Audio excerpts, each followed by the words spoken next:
Hola, buenos días. Mi nombre es Jorge Valdivia. Actualmente pasando por el equipo de TOEIC y continuando con las cápsulas, hoy me toca presentar sobre los tipos de edificaciones sindesmales y si es que existe o no alguna ventaja sobre la edificación flexible. A modo de introducción, decir que un día un 15% de la fractura de tobillo se asocia a una lesión sindesmal, que estas lesiones sindesmales aumentan los movimientos de rotación y traslación durante la carga, que la apertura de la mortaja milímetro disminuye el 42% del área de contacto, que la falta de reducción y estabilización sindesmal a la larga nos va a provocar inestabilidad y una artrosis precoz, y que obviamente la restauración de la sindesmosis nos ayuda a recuperar tanto la longitud como la rotación de la fíbula. En cuanto a la anatomía, la mortaja del tobillo está formada por la tibia distal y el peroné, como vemos en la imagen de la izquierda. La relación precisa entre estos dos huesos es fundamental para la función de la articulación del tobillo. Está mantenida por los ligamentos de la articulación tibiofibular y la membrana interósea. La sindesmosis en el fondo comprende tres estructuras esenciales que son el ligamento tibiofibular anterior inferior, el ligamento tibiofibular posterior inferior y el ligamento interóseo. Hay tres fragmentos epónimos eh, que debemos tener en cuenta porque son reconocidos como equivalentes a una lesión sindesmal, ¿ya? Estas fracturas se producen por avulsiones de los ligamentos tibiofilar anterior inferior a nivel de la tibia, conocida como fractura de Chaput, a nivel de la fíbula, conocida como fractura de Wastafe, y a nivel de malleolo posterior, dado por el ligamento tibiofibular posterior inferior, como fractura de Bowling. En cuanto a la patomecánica, decir que hay tres situaciones comunes en las que la sindesmosis se encuentra comprometida. Una de ellas es la fractura en pronación y rotación externa. Segundo, es la fractura en supinación más rotación externa. Y las lesiones puramente ligamentosas. La más común de ellas son el patrón de pronación con rotación externa, debido a que estas lesiones comienzan en el borde medial, tensan el ligamento el deltoideo, el vector de fuerza y energía avanza, lesiona el ligamento tibiofibular anterior inferior y produce una disrupción por medio de en la sindesmosis. Y con respecto a la supinación con rotación externa, hay un estudio del doctor Stark junto con Torneta en el año 2007 en el que se encontró que el 39% de las fracturas de supinación con rotación externa tenían asociadas una lesión sindesmal y además una lesión del ligamento deltoideo.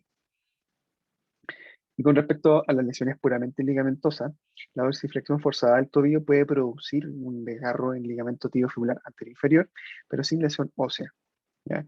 Este mecanismo no está descrito en la clasificación de Laue-Hansen, ¿ya? Pero los autores nos recomiendan que lo tengamos en cuenta porque son más frecuentes de lo que creemos y se desarrollan principalmente en pacientes deportistas.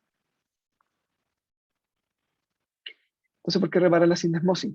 Está descrito en este estudio del 2010 que las fracturas malleolares aisladas asociadas a una lesión sindesmal tienen peores resultados funcionales a largo plazo. Ya en un estudio de 1985 se describió que tanto la traslación del lateral de 1 a 2 milímetros, el acortamiento de 2 milímetros y la rotación externa de 5 grados iba a producir una distribución inadecuada de las cargas a nivel de esta articulación. Y este estudio alemán del año 2000, en donde pacientes fueron sometidos a una artrodesis de tobillo debido a una artrosis avanzada, se encontró que el 20,3% de estos pacientes presentaban un ensanchamiento de la mortaja a raíz de una lesión sindesmal y que esto pudiese haber acelerado la artrosis en este tipo de pacientes. Con respecto a los tipos de fijaciones, tenemos dos, que son la fijación estática y la fijación dinámica. La fijación estática se caracteriza donde se coloca el tornillo paralelo en la articulación tibio-talar 2 a 4 centímetros sobre el plafón tibial y un ángulo anteromedial de 30 grados.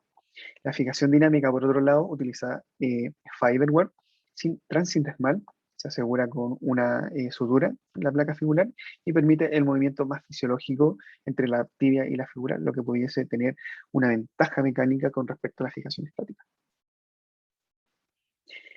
Entonces, cuando utilizar una fijación estática o dinámica, nos basamos en este estudio del Fundament, que es el del 2021, en donde nos dicen que cuando tenemos una fractura de fíbula alta sin posibilidad de fijación, requerimos de un constructo un poquito más rígido a nivel de la sindesmosis. Por ello, ellos recomiendan una fijación con tornillo. Esto ocurre lo mismo, por ejemplo, cuando tenemos una fractura de fíbula alta, pero con un rasgo inestable, parecido a un rasgo común. minuto. En fracturas de fíbula alta pero con rango estable, ellos recomiendan que pudiésemos utilizar una fijación flexible. Y también describen que cuando tenemos una fractura de tobillo y tenemos bien fijada tanto la fibra, el malleolo posterior y el malleolo medial, y aún así existe preocupación por una inestabilidad de la sindesmosis, pudiésemos completar eh, esta estabilidad con una fijación flexible. Y también recomienda lo mismo en lesiones puramente ligamentosas y en pacientes jóvenes y deportistas que requieran un reintegro deportivo más precoz a sus actividades. Entonces, respondiendo a la pregunta si existe o no una ventaja de la fijación flexible, tenemos acá un estudio en la izquierda del Journal of Bone Surgery del 2018, donde fueron aleatorizados 97 pacientes, 48 manejados con fijación dinámica o flexible y 49 manejados con fijación estática, con un seguimiento a los 2 años. Ellos encontraron que en cuanto a los scores funcionales de la OFAS a los 2 años, la fijación dinámica o flexible tenía mejores resultados funcionales. En cuanto al dolor, evaluado por la escala de EVA a los 2 años, los pacientes manejados con fijación dinámica tenían una escala de dolor con respecto a la fijación estática, concluyendo que los pacientes tratados con fijación dinámica tenían mejores scores funcionales y mejor clínica con respecto a los otros. En el de la derecha, que es un estudio de la Clinical Sport Medicine del 2019, en metaanálisis, se realizó una revisión, una búsqueda bibliográfica, ya de acuerdo a las guías Prisma. Encontraron 5 estudios con un total de, juntaron 5 estudios con un total de 143 pacientes manejados con fijación flexible, 142 manejados con fijación estática. Ellos encontraron que el score AOFAS también fue mejor resultados funcionales en los pacientes manejados con fijación dinámica, que en cuanto a la rotura de implantes, ya esta tuvo una tasa menor en los manejados con fijación dinámica y concluyeron que la técnica de fijación dinámica ellos le garantizan que puede ser superior con respecto a la fijación estática. En el estudio de la izquierda es un estudio del Foot Ankle Surgery, una revisión sistemática de la literatura de los últimos 10 años, en donde hay 26 estudios con un total de 350 pacientes manejados con fijación dinámica y 845 manejados con fijación estática. Ellos concluyeron que el score funcional de AOFAS fueron similares en ambos casos, pero sí que el retiro de material fue menor en lo manejado con fijación dinámica y que el tiempo medio hasta la carga también fue menor en los pacientes manejados con fijación dinámica con respecto a la fijación estática. En el estudio de la derecha del American Sign Monitor también una revisión sistemática donde se eh, buscaron evidencia en PubMed, en BASE y en Cochrane. 3 estudios controlados aleatorios encontraron más 7 estudios de cohorte con un total de 420 pacientes. Concluyen también que el score AOFAS funcional fue similar en ambos grupos y que sí, el segundo procedimiento, en el caso de retiro de implantes, fue mucho mejor en la fijación dinámica con respecto a la fijación estática. Para finalizar, responder esta pregunta, ¿cuál presenta mejor reducción? ¿Ya? Este es un estudio de la American Journal of Sport Medicine del 2012, un estudio de cohorte, donde se incluyeron 23 pacientes manejados con fijación dinámica y 23 pacientes manejados con fijación estática. Posteriormente, estos pacientes fueron examinados y controlados por medio de un escáner. Encontraron que la reducción sindesmal fue deficiente en el 21.7% de los manejados con fijación estática y fue de un 0%, o sea, no había una reducción deficiente en los pacientes manejados con fijación dinámica. Y que el score AOFAS, a pesar de ello, fue similar en ambos casos, ya sin diferencias funcionales. Y en el estudio de la izquierda, del injury, en un ensayo clínico prospectivo, ¿ya? 21 pacientes fueron asignados a fijación flexible y 22 pacientes fueron asignados a fijación estática.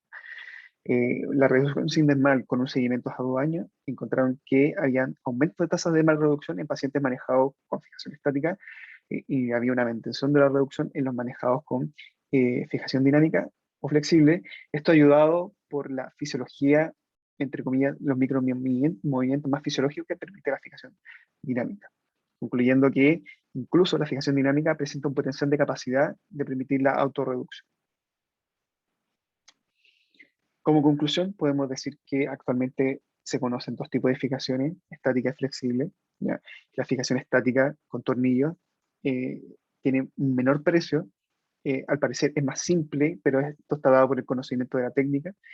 Que la fijación dinámica presenta mayor micromovilidad o nos permite mayor micromovilidad fisiológica, permite una carga más precoz, un reintegro deportivo o actividades más precoz y un menor índice de retirada de material, pero es más caro que la fijación estática y la fijación dinámica. En cuanto a scores funcionales, pareciera que fueran similares en ambos casos, ¿ya? Pero con una ligera tendencia a, a mejorías funcionales con respecto al uso de fijaciones dinámicas.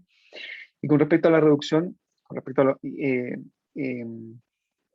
con respecto a los dos últimos estudios que comenté, al parecer, a pesar de que no era un N tan grande, existiría una mejor reducción, lo que estaría dado por la capacidad que permite movimientos más naturales de la articulación, de la fijación dinámica con respecto a la fijación estática. Muchas gracias.